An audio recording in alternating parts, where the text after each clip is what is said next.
Good afternoon, everybody. We're really very happy to see all of you here. We have a full room. It's pretty exciting. I guess you all are very aware of the topic of our today's symposium. It is Challenges in Treating Social Anxiety Disorder. Now, you can see that I have a logo on my first slide. This is the logo of the National Social Anxiety Center, or NSAC. So let me say a couple of words about NSAC, because actually all of us who are presenting here today are board members of the National Social Anxiety Center. So NSAC was founded by Larry Cohen, who is also chairperson, and we have him here in the audience. And he founded it along with John Montopoli, who is one of our speakers today. So NSAC is basically a national organization which brings together clinicians from all over the US who have a special interest in social anxiety disorder. In addition to that, we are all certified cognitive behavior therapists, and since we are members of NSAC, we are also, our clinics, our practices are identified as being regional clinics of NSAC, or the National Social Anxiety Center. If any of you have any questions about NSAC, feel free to reach out to us at the end of our symposium. So when I first put forward the suggestion to my colleagues at NSAC about putting together this symposium, I had actually so many of them interested in participating as speakers. So clearly, all of us clinicians do have challenges in treating some of our clients with social anxiety disorder. Of course, cognitive behavior therapy has been very clearly identified as a treatment that works. It's an evidence-based treatment, and a lot of studies have established that. But when you look at the studies that have looked at remission rates on individuals who have received cognitive behavior therapy for CBT, for social anxiety disorder, you find that the remission rates are, you find that it's not like 80 or 90%. In fact, 40 to 50% of them don't reach a complete state of remission. There are dropouts, and some of them also continue to have residual symptoms and impaired functioning. So clearly, there are some factors that are operating that prevent the resolution of symptoms and that really impede the treatment efficacy. So what are some of these factors, and what can we do to reduce the impact of these factors in a negative way? That's what we'll be talking about today. So let me introduce you to all of us here who will be speaking. I'm Suma Chand. I'm chair of this symposium. I'm a clinical psychologist. I practice in St. Louis in Missouri. John Montopoli will be speaking second. He is a licensed professional clinical counselor, and he is also a licensed marriage and family therapist. He practices in San Francisco, California, and he will be talking about managing challenges to engaging and retaining socially anxious clients in treatment. Randy Wise will be speaking third. She is co-chair of the symposium along with me. She is a licensed clinical social worker practicing in Phoenix, Arizona. And she will be talking about the excessive internet use as a safety behavior in social anxiety disorder. Robert Yielding will speak fourth. He's a clinical psychologist practicing in Newport Beach, California, and he will be talking about cannabis use, a treatment interfering behavior in social anxiety disorder. Now, the plan is for all of us to complete our talks, and at the end, we will take our questions so that we all get through our talks. So hold on to your questions, please. So I will be talking about reducing the detrimental impact of maladaptive perfectionism in treating social anxiety disorder. I just want to give you a heads up that sometimes I'll just use the term perfectionism. So I have no financial relationships. Okay. I'll start by giving you a little bit of background information on maladaptive perfectionism. So basically, there have been two approaches in the study of perfectionism. One is the multidimensional approach, and the other is the unidimensional approach. I'll talk about the multidimensional approach first and describe it in a very concise way. Basically, I'll be talking about the two most influential multidimensional models. So you have Hewitt and Flett, who have identified 3 dimensions of maladaptive perfectionism. So you have the self-oriented perfectionism, Then you have the socially prescribed perfectionism, and then you have the other-oriented perfectionism.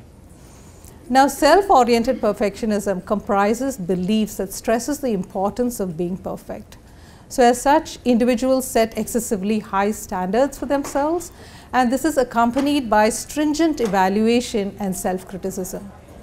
Socially prescribed perfectionism comprises beliefs that others have very high standards and expectations of one. And not meeting these standards or expectations is likely to result in disapproval or even rejection. So this kind of perfectionism is really driven by the fear of disapproval and rejection. So it's not surprising, actually, studies have identified that in socially anxious individuals, or in cases of social anxiety disorder, this dimension is particularly high. Then third, you have the other-oriented perfectionism. This comprises beliefs that it's important to have high standards or expectations for other individuals, and this is also accompanied by stringent evaluation and criticism of others. Then you have Frost et al., who have identified 6 dimensions. One is concern over mistakes or worry about errors or slip-ups, and of course these mistakes and errors are equated to failures. Then you have doubts about actions or the quality of one's performance, the quality of one's behaviors. Personal standards, which is a tendency to set excessively high standards for oneself and then to use these standards to evaluate oneself. Parental expectations, which is a tendency to believe that parents have very high expectations of one. And parental criticism, which is a tendency to believe that if these high standards are not met, our parents will be hypercritical of one. Finally, you have organization, and in this dimension, a lot of emphasis is given to precision, orderliness, and organization. And studies have identified that in social anxiety disorder subjects, concern over mistakes, doubts about actions, and parental criticism operates at a much higher level. Now, moving on to the unidimensional approach, there have been a lot of different definitions for the unidimensional approach, but almost all of them have focused on 3 main aspects. One is that the self-worth is contingent or very dependent on meeting high standards. The second is the rigidity of these standards, and the third is the fact these elevated standards have a very negative impact on the individual as he continues to pursue these standards. Now, Shafran, Cooper, and Fairburn have used more or less a unidimensional approach, and they have used the term clinical perfectionism. Now, their work is extremely important, firstly because they have outlined a cognitive behavioral model for clinical perfectionism, and even more importantly, they have developed a very focused kind of cognitive behavioral treatment for clinical perfectionism. Now, in their definition for clinical perfectionism, they have talked about the overdependence on self-evaluation. In fact, they say this is what converts what could be healthy perfectionism into unhealthy perfectionism.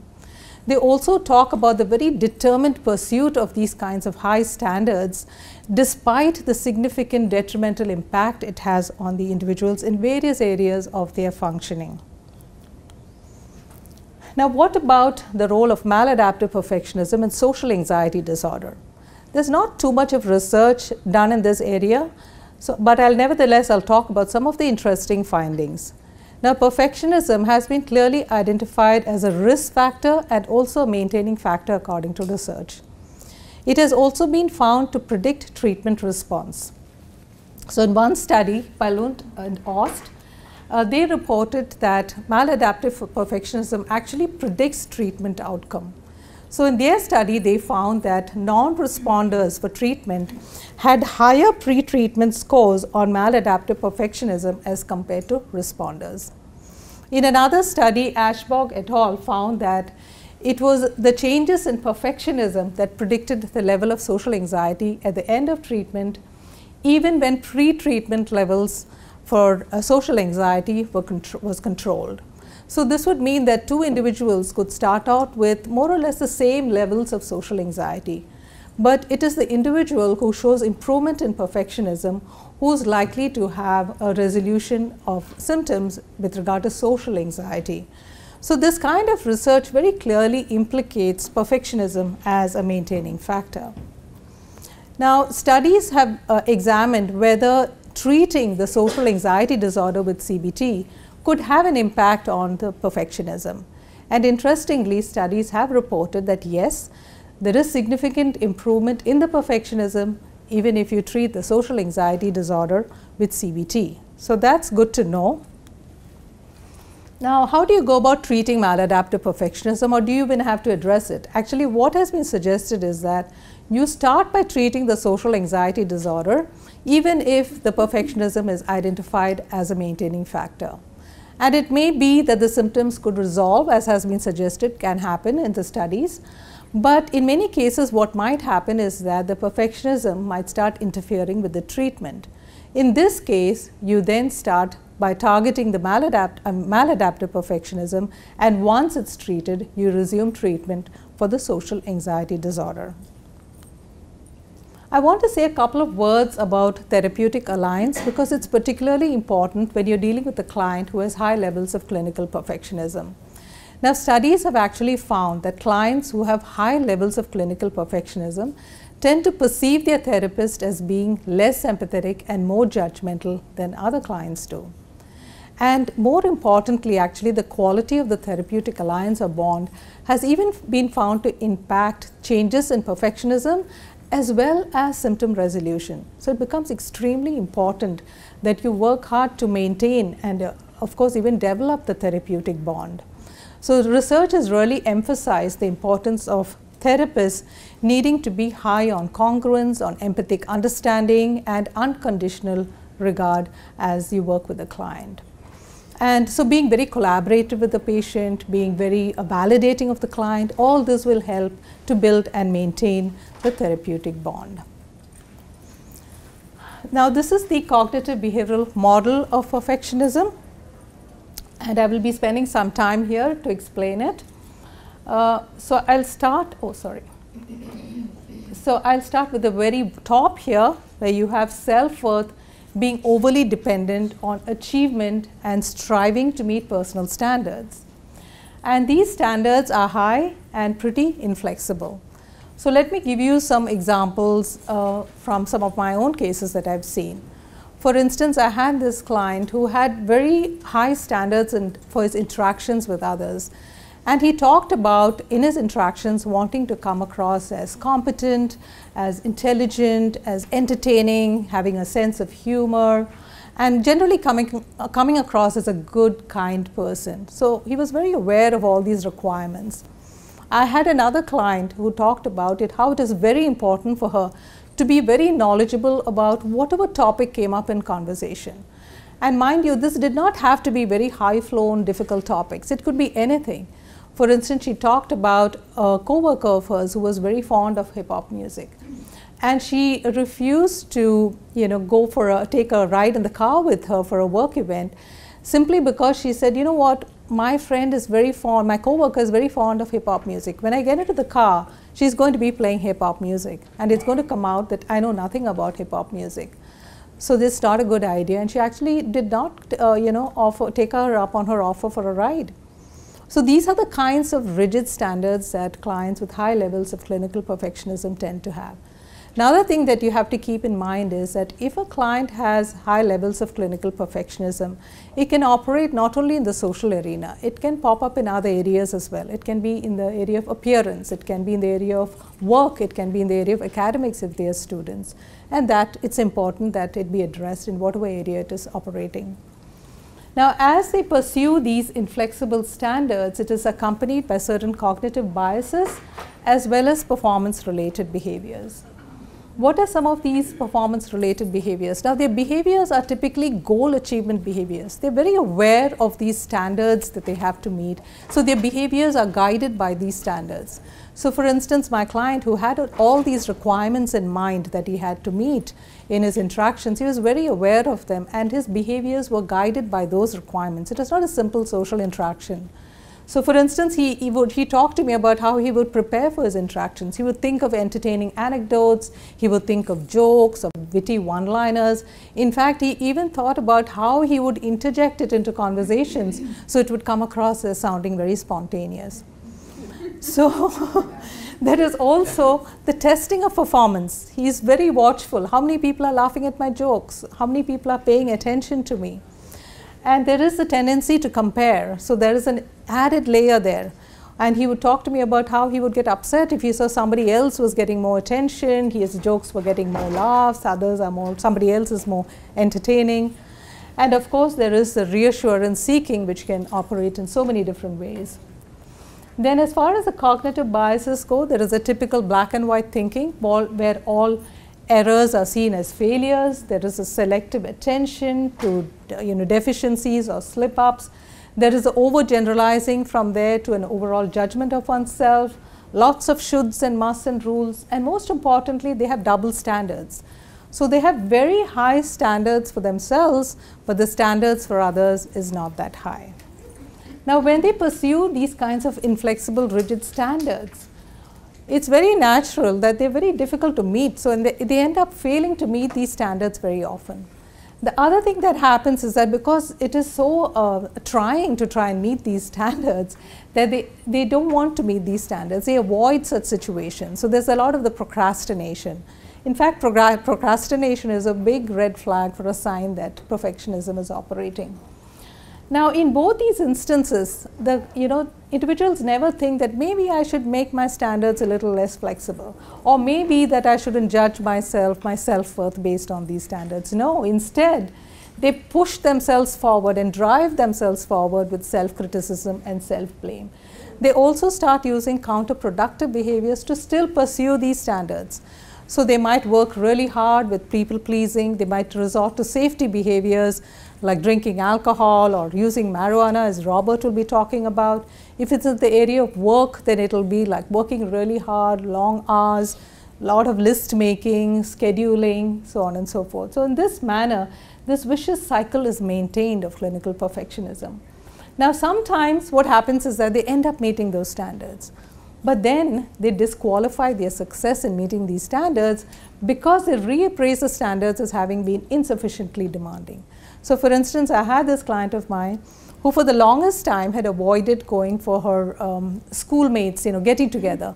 She had a couple of schoolmates in her town and they would all meet once a month, and she had a standing open invitation. But she would never go. But once she was in treatment, she decided that yes, I should go. And she went, and it happened. She met those standards. It was a good meeting. People talked to her. She ended up talking to them. But then the next meeting came around, and what happened?